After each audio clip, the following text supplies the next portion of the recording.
Good afternoon. Bon après-midi. Nous agissons aujourd'hui pour assurer l'équité entre chaque génération. Nous faisons cela parce que la promesse du Canada a toujours été d'offrir une chance équitable, de se bâtir une vie au sein de la classe moyenne, de réussir aussi bien que ses parents et ses grands-parents, voire mieux. Mais aujourd'hui, les jeunes ont beau trouver un bon emploi, travailler fort, faire tout ce que leurs parents ont fait, et plus encore. Trop souvent, la récompense reste inatteignable. And that is why we are acting today to ensure fairness for every generation. Making the promise of Canada real for younger Canadians requires action, and that is what we are delivering. Through our budget, we are building more homes at a pace and scale not seen since after the Second World War, making it more affordable for Canadians, especially younger Canadians, to rent and to buy a new home. Creating even more affordable childcare spaces so more families can benefit and so more mothers don't have to choose between a career and a family. Launching a national school food program and helping more than 400,000 more Canadian children get good, healthy food. Nous redoublons d'efforts pour attirer les investissements, encourager la productivité et stimuler l'innovation afin de créer des emplois utiles et bien payés et de maintenir le Canada à l'avant-garde de l'économie, y compris en matière d'intelligence artificielle. Nous investissons plus de 5 milliards de dollars pour augmenter le financement en recherche et les bourses d'études. Raising the inclusion rate to 2/3 on annual capital gains above $250,000 for individuals. This new revenue will help make life cost less for millions of Canadians, particularly millennials and Gen Z. It will help fund our efforts to turbocharge the building of more homes. It will support investments in growth and productivity that will pay dividends for years to come. Tout en investissant au bénéfice de nos jeunes générations et de ceux que les aiment, nous continuons à nous en tenir à un plan économique responsable. Dans ce budget, nous réussissons à respecter tous les objectifs fiscaux, tout comme notre cible budgétaire, soit de réduire le ratio de la dette fédérale au PIB à moyen terme. Comparativement à tous les pays de G7, le Canada affiche le ratio du dette au PIB et le ratio de la dette nette au PIB les plus faibles, comme en témoigne notre cote de crédit AAA. And private sector forecasters are now predicting a soft landing for the Canadian economy, avoiding the recession and heartbreaking surge in unemployment that many had thought was inevitable. This budget is our path forward. Together, we will unlock the door to the middle class for more Canadians and renew the promise of our great country. Thank you very much, and I will now be happy to answer your questions. Une question suivie. Veuillez dire votre nom et votre média. We're now in the Q&A portion. It is one question, one follow-up. Please just state your name and your outlet. Thank you. Hi, Anya Kadadeglia, Canadian Press. You're saying you're billing this budget as one for generational fairness. So are you saying that older generations have a moral obligation to pay for younger people? I'm 55. I'm going to turn 56 this summer. And I certainly feel that Canadians of my generation and older Canadians have a desire to see younger Canadians succeed and have the opportunities we enjoyed. These are our children. They are our younger brothers and sisters. They are our younger cousins.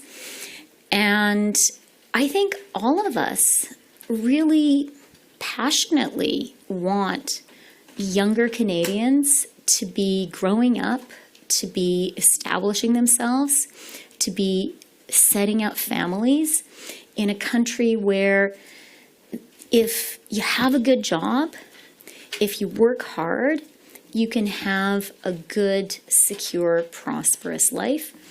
And for too many young Canadians, that is too hard. And I really believe that older Canadians, slightly older Canadians, and older ones, we really want younger generations to do well. I hear from so many parents and grandparents. I'm thinking specifically of one gentleman my age, maybe a couple years older, who I talked to in Kitchener.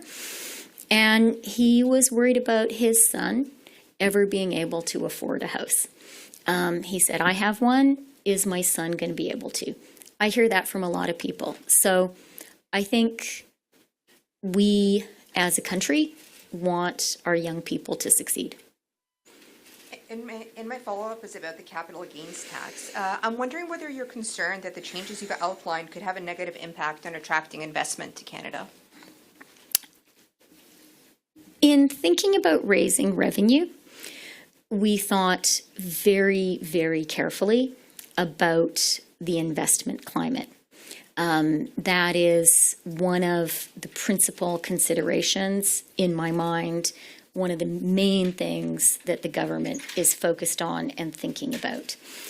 I am confident that the measure that we are putting forward today will not have a negative effect on business certainty, on business investment.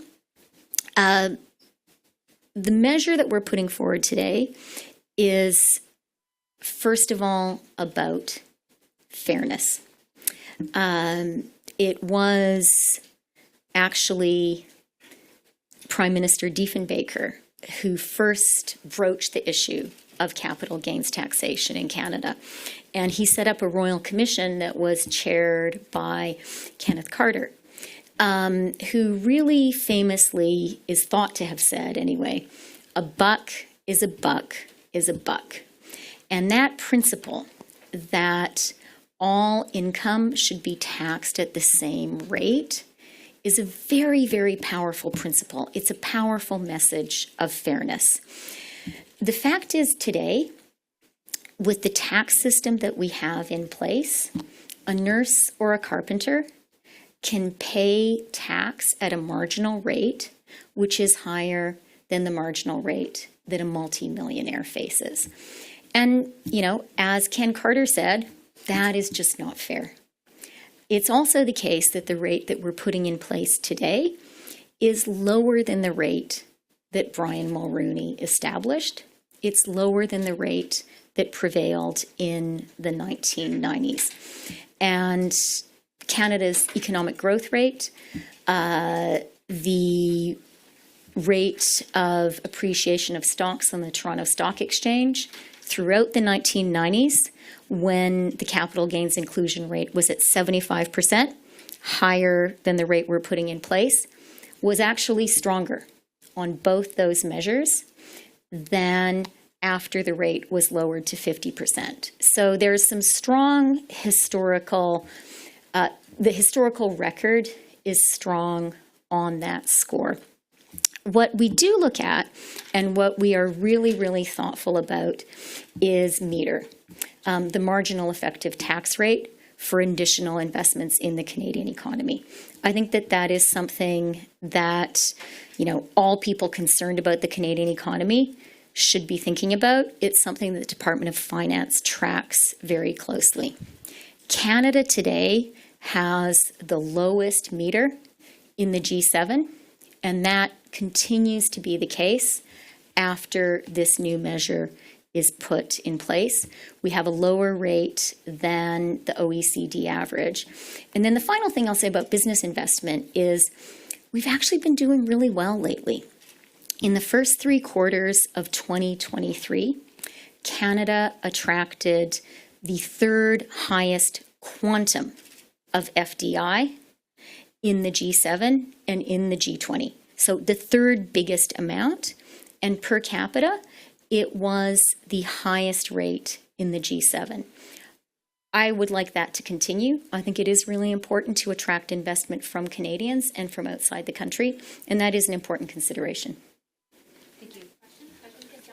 David Aiken, Global News, over on this side. Minister, hi. Hi, David. We've all heard these stories from these young people who are saying they can't, they're wondering if they're ever going to be able to afford a house. So let me ask you this. Could you have been more ambitious? Could you have acted with more urgency? It's only, an extra $1 billion in spending on housing initiatives a year and a $450 billion budget. Could you have done more? Wow, David, of all the questions I was thinking about today, that is not one that I was expecting.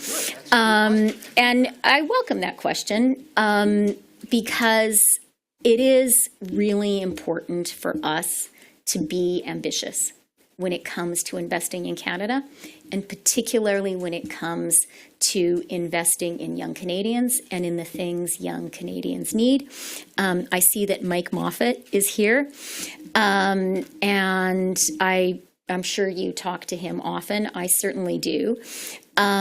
We have been working with Mike and with other Canadian economists, with people who have been putting forward great ideas on what the government can and should be doing to get more homes built faster.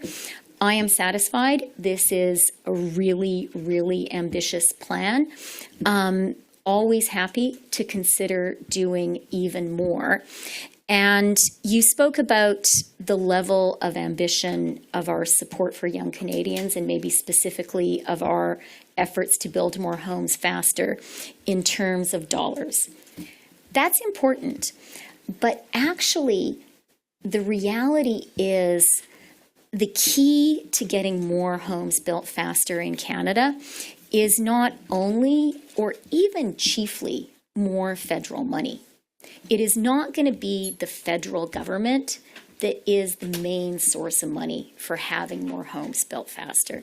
The main thing that we have needed and need as a country is to cut through the red tape, to cut through the zoning barriers, to have a whole different national attitude to housing, to recognize we have to do this, we have to do it together, to embrace gentle density.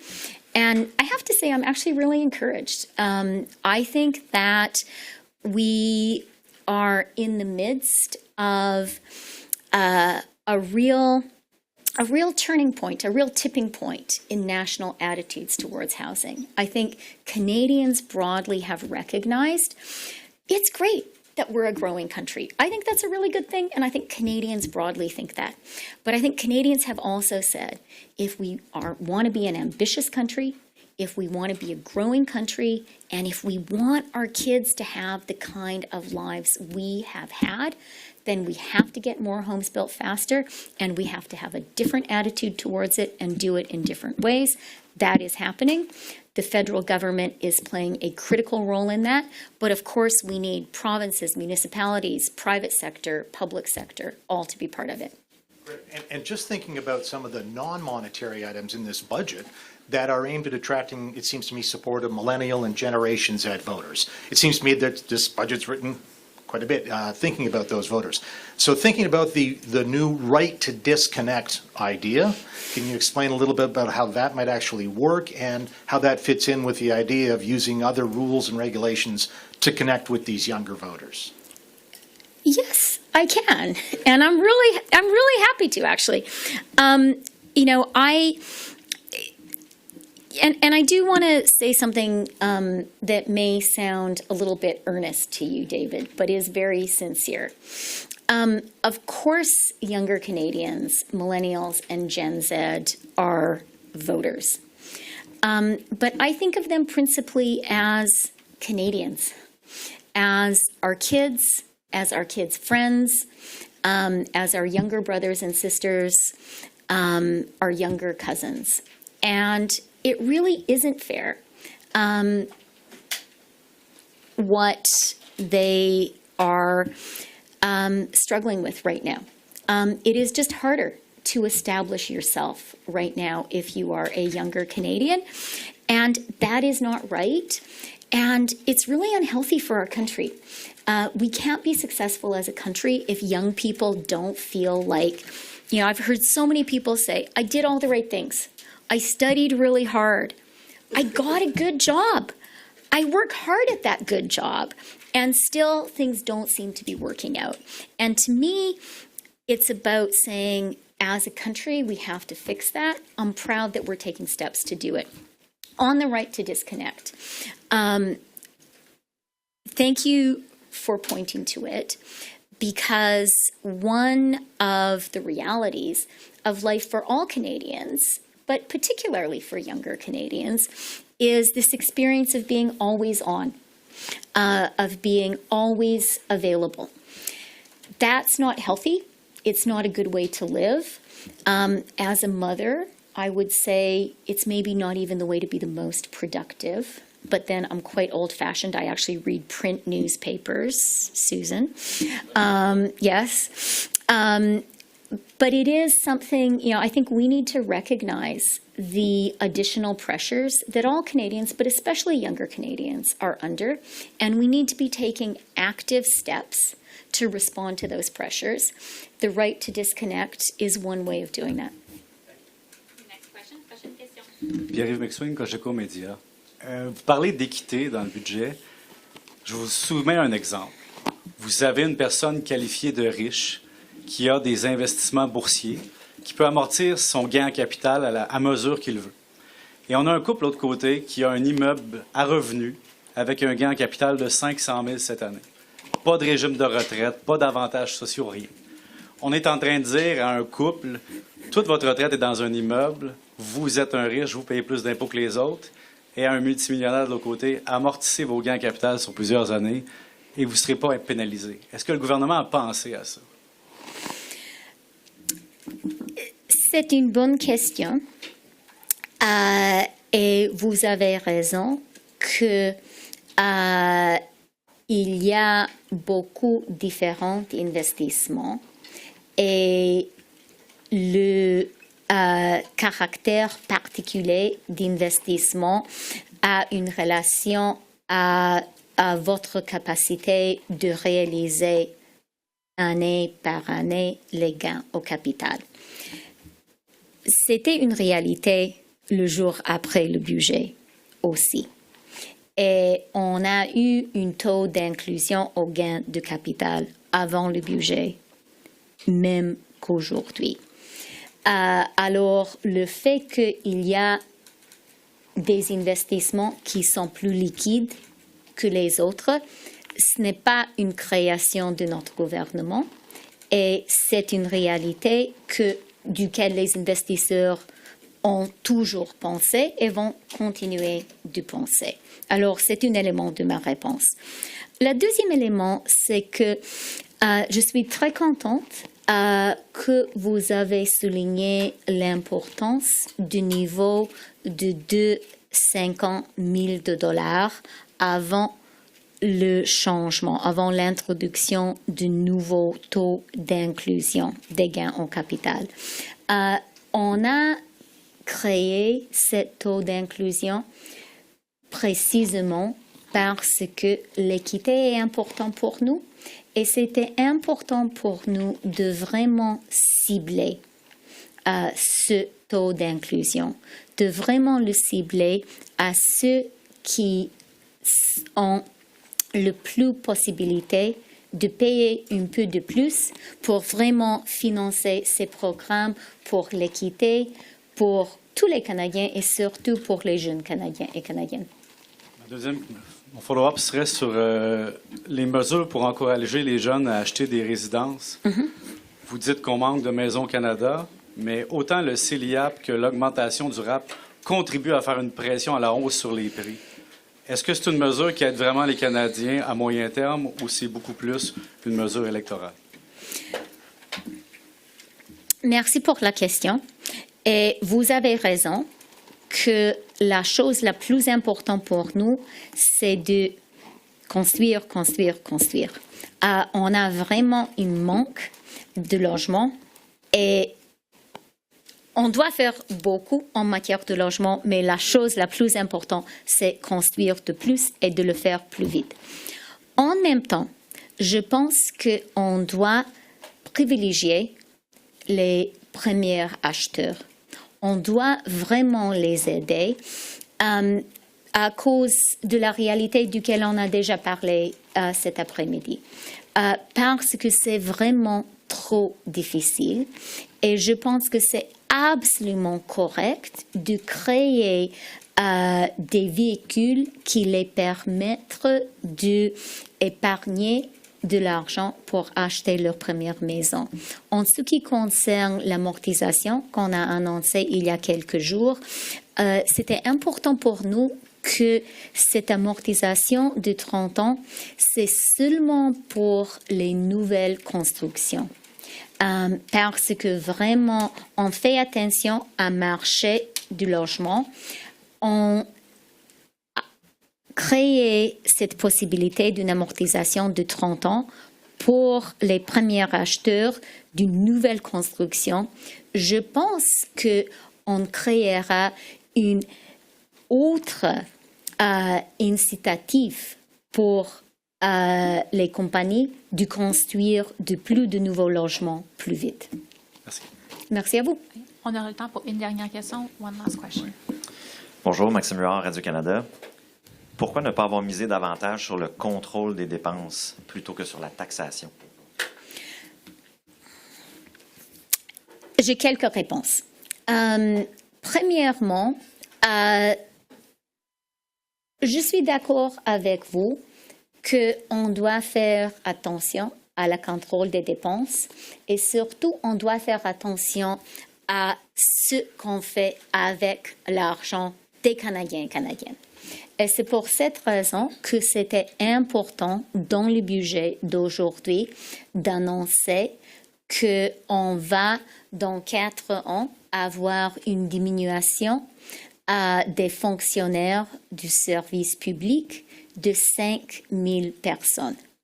C'est une mesure importante, c'est une démonstration, mais aussi c'est la réalité qu'on comprend, on est reconnaissant d'importance de démontrer aux Canadiens et Canadiennes qui contrôlent ces dépenses, on contrôle nos dépenses aussi. En même temps, il y a une grande question devant nous, devant notre pays, devant les Canadiens et Canadiennes. La question est, pensez-vous qu'on a besoin des investissements dans l'économie canadienne? Pensez-vous qu'on a besoin des investissements dans le logement, dans l'abordabilité, dans la productivité et croissance économique?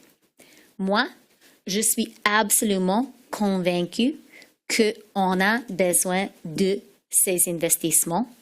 On a besoin de cela parce qu'on doit créer des conditions dans lesquelles les jeunes Canadiens et Canadiennes peuvent vraiment avoir une bonne vie. On doit le faire pour l'avenir de tous les Canadiens et Canadiennes, pour avoir une économie en croissance. Et ce n'est pas juste mon avis. Si on regarde les budgets des provinces, partout au pays, de la Colombie-Britannique, de l'Ontario, du Québec, les provinces progressistes, les provinces plus à centre droit, ont pris la décision aussi d'investir. Ils sont d'accord qu'on doit investir.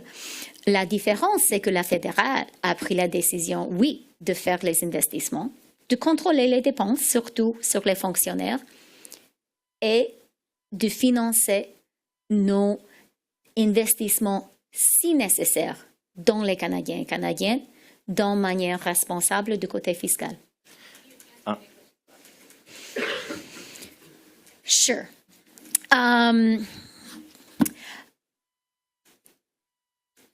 We absolutely believe that it is important for the federal government, for any government, to be careful in the way that we spend money. It's not our money. It is the money of Canadians, and they quite rightly expect us to be really thoughtful about what we spend it on. That's why it was really important for me in this budget to announce that over 4 years, you're going to see a decline in the size of the public service by 5,000 people. That is really significant, and it was important, particularly right now, to say that to Canadians. At the same time, I think we face a big question as a country, and the question is, do you believe that Canada and Canadians need investment by the government? Do we need investment in housing? Do we need investment in making life more affordable? Do we need investment in productivity and economic growth? And do we need broadly to be making investments that make it possible for young Canadians to have a good life? My own view is we absolutely do need to make those investments.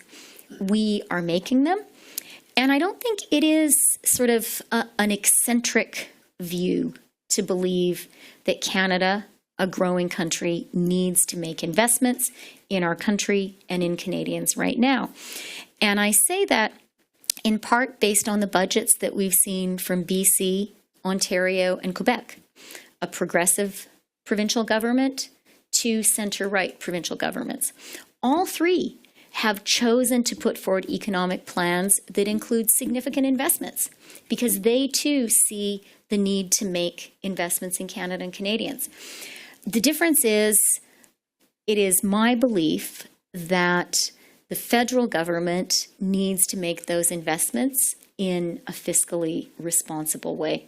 And that's what we've done. Okay.